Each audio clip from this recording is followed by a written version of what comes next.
Hey guys, what's up? My name is Sean Wayne today. Pag-usapan natin itong tagisan ng talino between three lawyers. Take note guys, three lawyers. Senator Coco Pimentel, Senator Francis Tolentino, and definitely, alam naman natin na lawyer din si Senator Chis Escudero. So basically, dito nagbabatuhan sila ng kanilang mga interpretation of what is written within our Constitution. The funny part is that they were focusing muna dun sa Constitution. Pero hindi nila inaano kung ano ang nasasabi sa impeachment uh, tawag dito, guidelines nila, if I would say that, within the Senate. Okay? Kasi may nire-raise na issue dito si Coco Pimentel, which is basically, by the way, Coco Pimentel is the top bar notcher no? Noong 1990. Number one po siya. Okay? So, it is, for me, most probably, of course, with Montem, yung pareho kaming mga estudyante. For us, it is very vital, it is very important na naririnig namin how lawyers are giving their interpretation about sa mga provisions ng Constitution. So basically, if I remember it correctly, and you can correct me on that one, during the interview of Senator Tito Soto, and he discussed about the impeachment guidelines nila dyan sa impeachment rules nila dyan sa loob ng Senate, which is authored by him during the Corona impeachment trial. So sabi niya doon that more often than not, whatever is kumbaga naka-anchor yung kanilang naging impeachment rules sa Constitution. And for him, the way he said it, hindi na, kumbaga mamamatay na lang yung impeachment trial by the end of 19th Congress. So dito, makikita natin how these people are interpreting what is written in the law. Kasi may nire-raise na isang provision itong si Coco Pimentel at meron din siyang isang nire-raise din na another. Kumbaga, yung function nila is under a certain provision and yung rules and regulation ng impeachment trial is papasok sa Article 11. Okay? So, tara, panoorin natin at mag-observe tayo. Then, pag-usapan natin.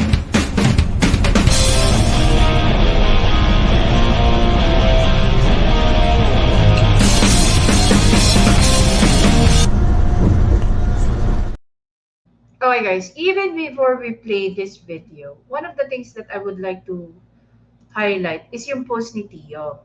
Okay? Dito sa post ni Tio, palakin natin guys para makita nyo. Ayon sa kanya, and he compiled yung mga statement ng mga other lawyers giving interpretations, except of course Ping Lacson, which is basically Ping Lacson is not a lawyer. However, he has a vast experience when it comes to this kind of practices.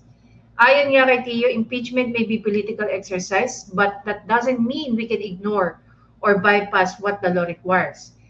Kudos to these kakamping figures who are using their brains. Ang maingay lang naman ay yung mga bobo. Sa mga politiko na gustong ipilit ang impeachment, remember 2028 is fast approaching. And the 32 million votes, 32 million Filipinos who voted for VP Sara will remember all of you. So good luck daw, sabi ni Tio. First, ang unang nagsalita dyan, walang iba po hindi si retired Justice Carpio. No more time for VP impeachment. Marcos cannot call a special session. If you recall that. It was also said, this is not the first time that Attorney Romulo Macalintal have said this. Sabi niya rito, if the impeachment case against Sara Duterte starts being heard on June 2, that case is already dead. The present Senate no longer has time in terms end by 30. If the new Senate revives it, it would be considered as if it were presented for the first time. And if there's a new impeachment case, it would fall under what's called the prohibition of the Constitution. You cannot have two impeachment cases in 1 year. Ulitin natin. Hindi ko alam exactly kung ano yung naging kwento nung kay Justice Hilario Davide, pero nangyari din to sa kanya. Okay? Sabi rin ni dating Senate President Franklin Delon, mark my word, there will be no trial in my assessment. The impeachment complaint is there, but the trial, in my view, will never happen. There are no numbers to convict, no? The Senate to convict. So even if matuloy ito, again, dalawa lang naman ang pupuntahan yan eh. Number one, it's a question of jurisdiction as been discussed by Senator Franklin Deron. Number two, there is no numbers in the Senate to convict Sara Duterte. Okay? So either of the two, walang ano. Sabi nga rin dito ni sabi rin dito ni Senator Panfilo Lacson, pag sinabi ng 13 senators walang jurisdiction, tapusin na natin ito. Ay i-grant natin ang motion to dismiss. Tapos ang kaso hindi kailangan ng 16 votes unless it's for conviction. Okay? And lastly, of course, sabi nga dito ni Senator Francis Tolentino, if you cannot conclude the trial before June 30, 2025, which we all know it is very impossible. We've seen impeachment trial between CJ Corona, who's that other guy? Si President Erap Estrada. So doon natin nakita na hindi lang siya nangyayari within 30 days. Sobrang tagal ng mga impeachment trials. 'Di ba? Apart from the fact na lahat ng nakalagay doon sa articles of impeachment ay nakakatawa. Lalong-lalo na yung hindi ka lang umattend ng SONA, impeachable offense na pala yun. 'Di ba? Kailan nangyari na hindi mo pag-attend ng SONA ay impeachable offense? First time to. Inimbento, walang maisip, yun na lang yung sinali. Diba? Oh. Lahat ba ng tao compelled na umattend ng SONA ni Bongbong Marcos? I don't think so. Diba? Ngayon, i-breakdown natin to sa usapan ng mga mismo ine-expect natin na naiintindihan nila ang kanilang mga trabaho. Apart from that, naiintindihan nila kung ano yung mga nakasulat sa Constitution. Okay? Play natin, guys. Conducting impeachment trials is most definitely not a legislative function. In fact, the section in the Constitution which speaks of impeachment is found in Article 11 under the title Accountability of Public Officers, and not under Article 6, which is titled the Legislative Department. The conduct of impeachment trials, therefore, should not be affected by the final adjournment of the legislative session. Furthermore, we can use the analogy of the court system. Under the 1987 Constitution, the Senate is the impeachment court. The Senate in impeachment cases is more like a judicial body than a legislative one. Just like a court, the workload, caseload, or docket of the Senate as the impeachment court will not and should not be affected by a change in membership. We can see this principle in action in all our courts and electoral tribunals, where their case dockets do not change and are not reduced or reset to zero whenever there are changes in the court's membership. Likewise, it is well settled that jurisdiction once acquired is not lost but continues until the case is terminated, and hopefully terminated to its logical end. Hence, it is my humble opinion that the trial of the current impeachment case, now pending before the Senate of the 19th Congress, can cross over or continue from the 19th Congress to the 20th Congress. the impeachment docket of the Senate Impeachment Court continues and remains to be the same. So thank you very much, Mr. President, my dear colleagues, for your time and attention. Thank you, Senator Coco Pimentel, our distinguished minority floor leader. Although that was only a manifestation, I am willing to entertain questions. Should there be any questions, Mr. President? Just two quick questions with the permission of this body. With the permission of the Honorable Pimentel, the gentleman may proceed. Mr. President, kanina po narinig ko yung historical antecedents ng binanggit, Your Honor, Senator Pimentel. Would the good gentleman agree that the reason why the position of constitutionalists, textualists for that matter, on this issue is that the Constitution is silent as to the word carry over, crossover, continue. Meron po ba nakalagay sa Constitution, sa Saligang Batas ng Pilipinas, 1935, 1973, 1987 na carry over? Mr. President, I will respond directly to the question. Wala pong nakasulat doon that it shall carry over, pero binanggit ko sa aking manifestation, wala talaga rin nakasulat doon that it cannot cross over. So, in effect, let us say textually, both positions are not even mentioned or entertained in the Constitution. Mr. President, sang-ayon po kaya ang ating ginagalang na minority leader na kaya dahil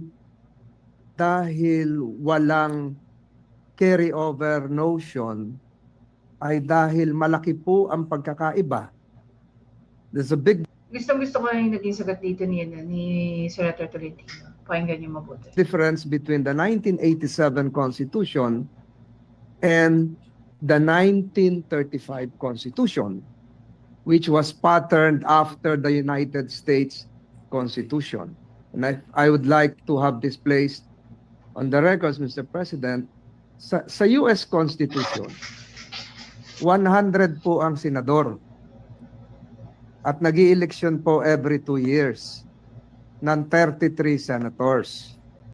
Ang naiiwan pong senador sa Estados Unidos pag nag-i-eleksyon ay 67. Because 67 plus 33. Alam mo, ito yung part na nililecturan. Which is nakatawa.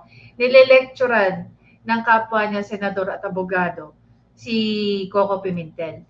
Here, you can have a certain feeling that yung sinasabi ni Coco Pimentel is more like a personal gain than a service to the people, which is sobrang different sa sinasabi ni Senator Tolentino. Bakit ko sinabi yun? Kasi dito, sinight ni Senator Tolentino yung historical difference ng 1987 Constitution and 1935 Constitution. Okay? Which is hindi ni-raise ni Coco Pimentel. The question is, bakit? Bakit hindi niya yung ginawa? Is 100. 67 is sufficient to comply with the provision of the US Constitution to convict in an impeachment case. Dahil 2/3 po yon ay 66. May sobra pang isa. Sa atin pong saligang batas noong 1935, kung inyo pong susuriin, ang atin pong senador na bumubuo rin ng impeachment court ay 24. Subalit, Mr. President, in the 1935 Constitution, ang eleksyon po natin ay 8, 8, 8. Tuwing mag-i-eleksyon ng senador, ang i-elect na senador kasama sa mga kongresista ay 8 senador lamang. Ang may iwan po ay 16. And 16 is 2/3. Enough to have a quorum as well as to convict or to acquit. In our present constitutional scheme, 1987 Constitution, we also have 24 senators, but we conduct elections every 3 years for 12 senators. Meaning to say, Mr. President, yung may iwang kalahati na 12 is not sufficient to constitute a quorum, dahil 12, dapat 13, much more convict. Because to convict, you need 16 senators, Mr. President. Is it now the proposition of the good minority leader that the constitutional spirit as enshrined in the 1935 Constitution, the same as the spirit prevailing, although it is not as admitted by the good minority leader, textually enshrined, the same as the 1935? Ibig sabihin po ba yung 12 ay may quorum, yung 12 ay may pwedeng maging 2/3 to allow your notion that we can carry over at yung mga yung sikat nga yung salita maitawid? Tama po ba yun, Mr. President? Ako, Mr. President, yung 2/3 Okay, dito nasikil si nasikil si Coco Pimentel. Take note, Coco Pimentel is a top-notcher during his bar exam. And yet, he chooses to make statements or manifestation that will be favorable to his personal intention, rather than to uplift or to raise the bar following the rule of law. kasi actually that was probably just the decision of the framers of the Constitution. They could have made it 1+1. Sana ikaw yung naging framers. They could have made it 3/4. So it's maybe by accident na 2/3 is No, I really don't think so. You know, things that, ito yung problema natin, Kaya ako, definitely kami dalawa ni Montemio, we actively participate in this kind of public discussion. Bakit? It is very important for us to understand. Iba kasi yung nakikita mo sa nababasa mo. Like say for example, itong sinasabi ni Coco Pimentel.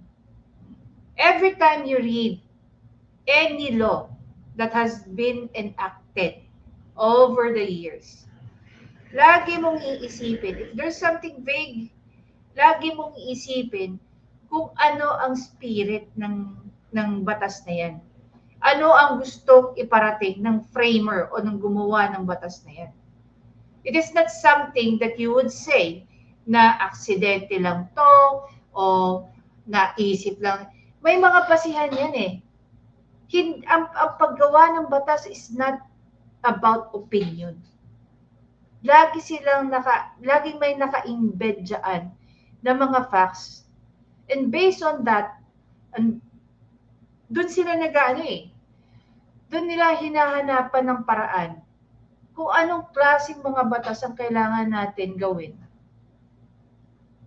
para maprotektahan ang mga tao. That's the very essence of creating laws. Diba? Hindi dapat self-serving. Pero dito sa ginagawa niya, sa pagre-reason out niya, nakikita mo na may pagka-self-serving yung kanyang pag-i-explain.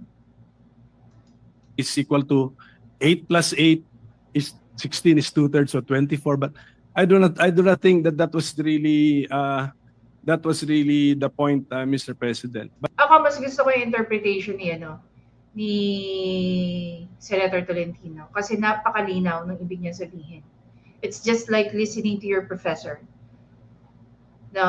giving you historical background of the constitutions. And why is it during the 1935 Constitution it was applicable and during the 1987 Constitution is not applicable? Tama naman siya Diba?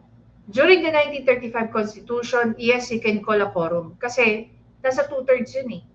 16 eh. Pero ngayon, half, is that 2/3? But at any rate, See? Wala na siya nasabi. we have to live with the 1987 Constitution. So we look at the Of course, hindi mo pwedeng gamitin ang 1935 Constitution because we have an existing Constitution. 1987 Constitution. And looking at the 1987 Constitution, the Senate is the impeachment court, not because it is the Senate created under Article 6, because it was recognized to be the court under Article 11. The framers could have chosen another body to be the court. That is theoretically possible. But it chose the Senate, not as a legislative body, but as Yeah, kasi kung legislative, kung ang function ng impeachment, kung magiging function ng impeachment court, legislative, nagkaroon na ng special session. Yun yung ginigiit before, di ba? So, malinaw na yun sa ating lahat. Okay? Pagdating naman sa Article 11, as I'm reading it now, we can go over it, ano? Sabi dito, under Section 3, okay, the House of Representatives shall have the exclusive power to initiate all cases of impeachment. So, andito yung verified complaint for impeachment may be filed by any member of the House of Representatives or any citizen upon a resolution or of endorsement to any member thereof, which shall be included in the order of business. Basically, ito hindi naman to nasunod. Bakit?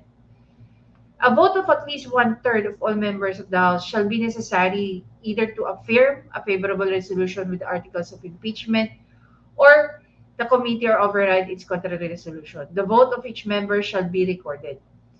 In the case of a verified complaint or resolution impeach is filed by at least 1/3 of members of the House,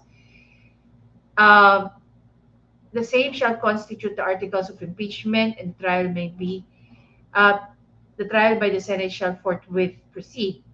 No impeachment proceeding shall be initiated against the same official more than once within the period of 1 year. Again, babalikan natin to. Ito ba nasunod? Hindi. Diba? Sabi naman dito under paragraph 6, the Senate shall have the sole power to try and decide all cases of impeachment when sitting for the purpose. The senator shall be on oath and affirmation. When the President of the Philippines is on trial, the Chief Justice of the Supreme Court shall preside, but shall not vote, nor person shall be convicted without the concurrence of 2/3 of the members of the Senate. Judgment in case of impeachment shall not extend further than removal from office and disqualification to hold any office under the Republic of the Philippines. But the party convicted shall nevertheless be liable and subject to prosecution, trial, and punishment according to the law. And lastly, the Congress shall promulgate its rules on impeachment to effectively carry out the purpose of this section. Okay, so iba na yung nakalagay dito sa dulo. Ngayon, sa mga sinasabi ni Coco Pimentel, diba? Dito pala masasabi mo that there's something lacking dun sa kanyang mga statements.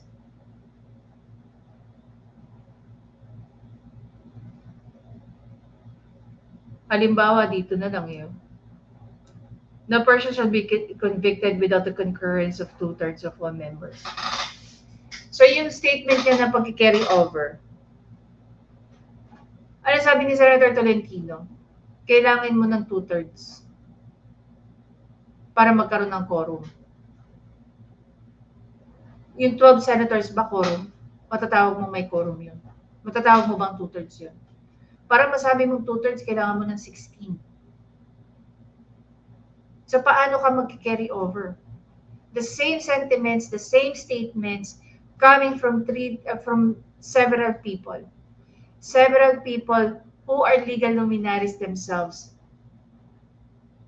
Bakit ibang-iba yung sinasabi dito ni Coco Pimentel? Yun yung gusto kong maintindihan eh. Bakit iba-iba yung sinasabi dito ni Coco Pimentel? As a part of Congress but not as a legislative body. So, yun po yung aking pagkaintindi. We have to live with the 1987 Constitution. So here, obviously, that is his interpretation. Okay? Lahat naman tayo magkakaroon ng interpretation sa mga provisions ng batas. At the end of the day, it is the Supreme Court who will give us the final interpretation when it comes to understanding the provisions of the law. Ganon sila ka-complex eh. We copied generally the idea siguro sa United States, but let's not be so beholden to their practices and ruling. At see? So, doon sa sinabi ni Senator Senator Tolentino, hindi niya na kayang i-address yung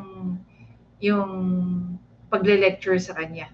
Things kasi iba na rin po, iba talaga ang sitwasyon natin. And I think textually speaking, my position is supported that although we keep on saying Senate, but this is not Senate as the other half of Congress, but this is the Senate chosen under Article 11 to be the impeachment court. Same goes with the House of Representatives. 'Di ba? Iba yung function ng pinili din sila ng Constitution na sa kanila magi-initiate ang impeachment complaint. Hindi naman nilagay doon ng Same goes with the Senate. Kayo lang ang merong power, no? As been mentioned here. Diba? The Senate shall have the sole power to try and decide all cases of impeachment. Gets nyo? May kanya-kanya kayong function dyan sa Congress. Kung sa House of Representatives shall have the exclusive power to initiate all, kayo naman dyan sa Senate shall have the sole power to try and decide all cases of impeachment. So anong pinaglalaban dito ni Senator Coco Pimentel? So iba po ito. And then may paragraph 8 doon, sinabi, Congress shall also issue the rules to give life to the accountability of public officers. So, iba yung sinabi.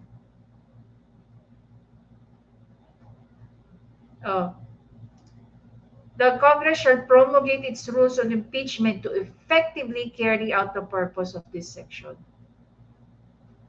Diba? Iba na naman yung sinabi dito ni Coco Pimentel. So, and we have done that.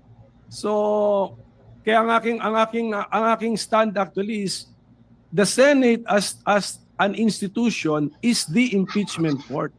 So the member judges can change, but just like as a division of the Supreme Court, division of the Sandigan Bayan and the CA, if they change their members, yung docket nila or caseload nila, tuloy pa rin. They have to decide the cases and bring the cases to their logical conclusion.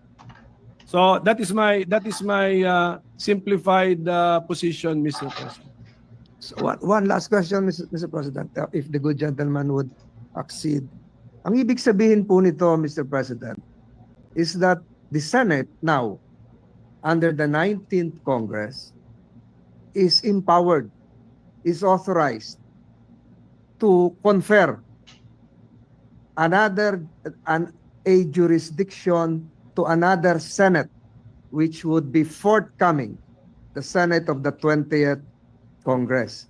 So, allowed po ba tayo under the Constitution to transfer pending business, or should it follow likewise, using your logic, the traditional Gusto ko rin yung sinabi ni Senator Tolentino, following your logic. norm of having it refiled and reset starting from zero? Similar to the bills. Yes, yun na nga. So, ibig ko sabihin, Mr. President, what would prevent the 19th Congress from passing on the impeachment case, not just to the 20th Congress, but to the 21st Congress? And I implore the good minority leader that all the provisions mentioned a while ago, which are correct, should likewise be read together with the constitutional provision that there should be only one impeachment case filed per year against the same respondent, Mr. President. Alam nyo ba, Mr. President, na yung rule na yung legislative workload natin ay magre-reset kada pag may bagong kongreso, alam nyo ba na wala sa Constitution yun? Nasa rules natin yun. Oh. Ang rules natin, promulgated natin because of the power given to us by the Constitution, but the Constitution does not specify that. Baka Pimentel talaga. He's pulling things out from the air. Na, well, again, this is a matter of argument, no, between two lawyers, not just senator but lawyers. You were given the power, no, gaya nga na sinasabi dito sa paragraph 8. The Congress shall promulgate its rules. No? Ito impeachment pa na binibigyan na kayo ng kalayaan ng Constitution to promulgate rules on impeachment to effectively carry the purpose of the section. I believe it goes with the with a certain power ninyo na mag-create kayo ng sarili ninyong mga policies, regulations diyan sa loob ng Congress. Kasi kung hindi kayo binibigyan ng power, more often than not, lahat ng ginagawa nyo dyan sa loob na nagiging self-serving na will be very questionable. Kasi the Constitution was not created para maging self-serving sa ilang tao, lalong-lalo na sa mga politiko. It is there to protect every single Filipino. Diba? Especially under the Bill of Rights. Actually, we could have written na yung pumasa na ng third reading, itrato natin na third reading na rin. We could do that, but we did not do it. So policy lang po yun na reset natin as far as legislative workload is concerned. Pagdating naman sa impeachment judicial workload of the Senate as an impeachment court, I propose or I give the interpretation that the caseload remains. Ang nagbago lang are the member judges, just like I think we can easily envision. See? Ibang-iba yung interpretation niya pagdating sa impeachment. Halimbawa, palitan natin. Gamitin natin yung example nung ginawa niya. If you recall, na nanganak yung asawa niya during pandemic. Okay? Tapos, katatapos lang din niyang magpa-swab ng time na yon. At pag nagpa-swab ka, hanggat hindi lumalabas ang resulta ng swab mo, you should be isolated. Pero may ginawa niya. Di ba namasyal siya from one hospital to SNR sa BGC. Pero hindi siya na doon. Wala tayong narinig kung nakasuhan ba siya, gaya ng nangyayari sa iba. Diba? If things is favorable for him, baliwala yun. I mean, if we're comparing na, nag-create tayo ng analogy. Kung favorable sa kanya, definitely, no comment siya doon. But if it's not, yan ang gagawin niya. What if ikaw ang ikaw ang i-impeach? Ikaw yung vice president, ikaw ang i-impeach. Would you say the same thing? Ipaglalaban mo rin ba yung sarili, yung ideology na sinasabi mo? Paglalaban mo rin ba based on your understanding sa mga provisions ng Constitution? tapos against dyan sa policy nyo sa Senate? Would it be the same? Definitely not. Siyempre, kung i-impeach ka, hindi favorable yun sa'yo eh. So, ang ending, ilalaban mo. Na hindi ka pwedeng i-impeach after ng 19th Congress. Sa Supreme Court, nagbabago, divisions ng CA, divisions ng Sandigan Bayan, but the caseload remains. So I think we can mentally separate the two kasi Article 6 yung legislative workload, Article 11 yung impeachment workload. So that's Workload ang pinag-uusapan niya rito. The question, the issue being raised a while ago, whether or not by 28th Congress, magkakaroon pa ba ng jurisdiction ang Senate sa impeachment trial ni VP Sara? Because everything ends, every business, again, going back sa sinabi ni Senator Tolentino, at hindi lang siya, everything ends by June 30. Siya lang ang nagsasabi na pwede. that would be my response, Mr. President. But Mr. President, would not that prevent the other part of the two-step process? Two-step process because filed by the lower house, prosecutors, Yeah. received by the Senate, the trial jurors, the trial judges. Would not that prevent the other part of the two-leg process from initiating another complaint because there is now a case pending which you say should be continuing? If the majority leader will allow me not to respond, but Yes, because his question is very loaded and provides the hint of what can happen. Alam mo siguro kung mas masaya to kung si Melo pa Melo pa dito si Senator Tolentino eh. Mas gusto ko kung ang magsagutan dito si Senator Pia Cayetano o Senator Alan eh. Okay. Wala pa kasi si Senator Marcoleta eh. So habang sila pa lang yung nandiyan, parang mas masaya sila. Sila ang kasagutan nito ni Coco Pimentel. Happen in the future. Mr. President, I've taken too much time of this body. I would really See? Hindi niya sinagot yung tanong ni Senator Tolentino. Top-notcher yan. interpolating the good minority leader even for 5 hours on this topic alone.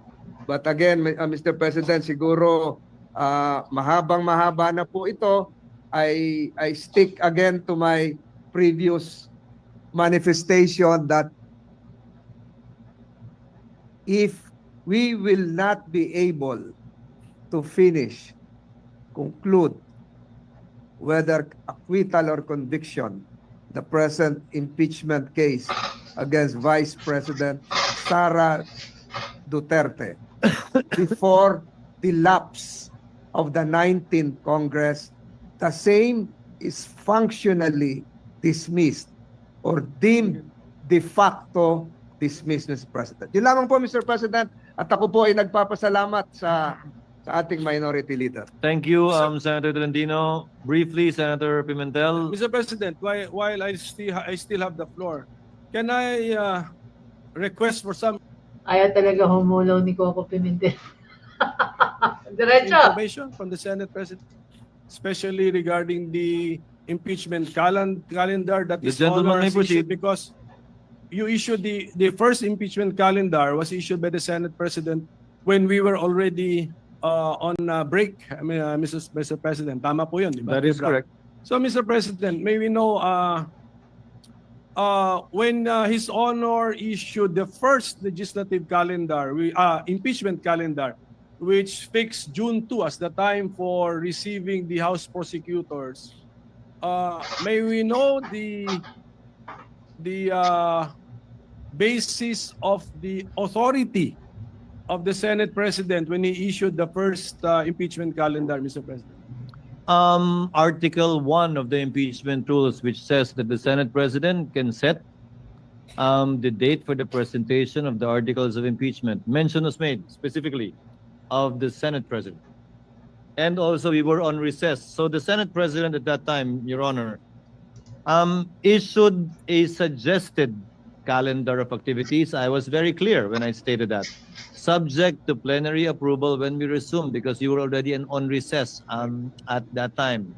The second notice sent by this representation was made also while we were on recess. And I also stated that it was subject to plenary approval and or reversal, as the case may be, given the load that we need to take up after the LEDAC meeting. So yes, Mr. President, I noticed that no one from the majority was complaining about the original or initial impeachment calendar issued by the Senate President. So we were all looking forward to the date where there should be some action on the impeachment, which is Yes. June 2. Supposedly, yes. Yes, supposed to be. Kaninang 4 o'clock yung the prosecution. Diyos ko, ito naman si Coco Pimentel, parang nagsusumbong sa barangay chairman. Anyway, it sounds really boring dito sa pinag-uusapan nila. But basically, it's just questioning the decisions, no, of Senator Chis Escudero as the Senate President. Nevertheless, I find it very pointless, no, na he started questioning that. In the first place, during their recess, we've been seeing a lot of, question and answer back and forth. Nagkaroon pa ng mga press con si Chis Escudero during their recess. So this is something that has already been answered. This is something that has already been tackled. So, bakit pa ulit-ulit na kailangan itanong yan? But definitely here, we can see that yung mga nire-raise na question ni Coco Pimentel, for me, I find it very pointless. No? Very pointless. Lalo-lalo na that he was citing two different provisions of the law, two different articles, two different things na iba raw yung functions nila or workload nila during the impeachment trial, iba rin daw yung kanilang legislative. Obviously, we know that. We know that. Bakit? Kasi una sa lahat, pagdating sa impeachment trial, kayo ay mga judges. Diba? Kayo ay mga judges. Pangalawa, ang tanong dyan, bakit kayo atat na atat? Kasi even, sa totoo lang, even VP Sara Duterte, she really wanted the trial to happen. Hindi siya natatakot. Pero obviously, we can see delays. Diba? Ako, I can see delays. June 2, tapos June 11, yung reading ng article of impeachment. Sinabi rin ni Senator Chis Escudero that the trial will happen after ng SONA ni Bongbong Marcos, but as you can see naman, things are quite different. No? And again, at the end of the day, may nakita pa nga akong article na sinasabi ni Leila de Lima, lalapit sila sa Supreme Court for that.